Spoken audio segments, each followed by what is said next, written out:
ଘଟଣା ଯୁକ୍ତିକରକ ଯୋଗଟେ ଲୋକକୁ ମୁଁ ପଚାରିଲି କାମ ପାଇଁ ସେ ଛକାଙ୍କ ଦଳର ବୋଲି ମୁଁ ଜାଣିନି ସେ ଟୋକାଟା ସିଏ ମୋତେ ଯାହା ଯାହା ଛେକ ତାଙ୍କର କରିବାରୁ ଯୁକ୍ତିକରକ ହେଲା ଛକା ମାନେ ଆଟାକ୍ କଲେ ପଥରରେ ମୋତେ ଗୋଡ଼ଉଥିଲେ ମୁଁ ଲୁଚିକି ଆସିଛି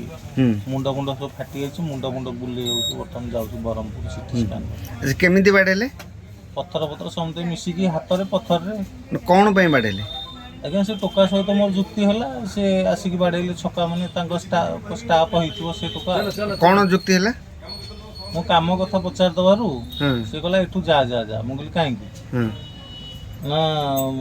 ମାଘିଆ କହିଲି ଏଠୁ ଯା ବୋଲି ସେଇ କଥାରୁ ଯୁକ୍ତି ହେଇଗଲା ଆଉ ଆଚ୍ଛା କେମିତି କ'ଣ ଉଲଗ୍ନ କେତେ ଜଣ ଥିଲେ ଉଲଗ୍ନ 10 ଜଣ କେମିତି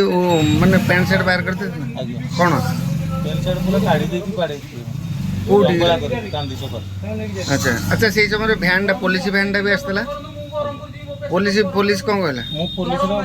ଗାଡ଼ିର ଡୋରଟା ଖୋଲିକି ଆଜ୍ଞା ପଶିଯିବା ଗଲା ଆସିକି ସେ ଡୋର ବନ୍ଦ କରିକି ପଳେଇଲା କିଏ ପୋଲିସ ଭ୍ୟାନ୍ ଆଚ୍ଛା ଯେତେବେଳେ ଉଲଗ୍ନ ହେଇଥିଲେ ସେତେବେଳେ କ'ଣ ପୋଲିସ ଆସିଥିଲେ ଆସିଛନ୍ତି ତା ପୂର୍ବରୁ ଆଚ୍ଛା ଯେତେବେଳେ ବାଡ଼ଉଥିଲେ ମୁଣ୍ଡ ଫଟେଇ ଦେଇଥିଲେ ପୋଲିସ ଅଭିଯୋଗ ହେଇଛି ପୋଲିସରେ ଅଭିଯୋଗ ହେଇନି ହବ ମୁଁ ତ ବର୍ତ୍ତମାନ ଟ୍ରିଟମେଣ୍ଟ ହେବାକୁ ଯାଉଛି ବ୍ରହ୍ମପୁର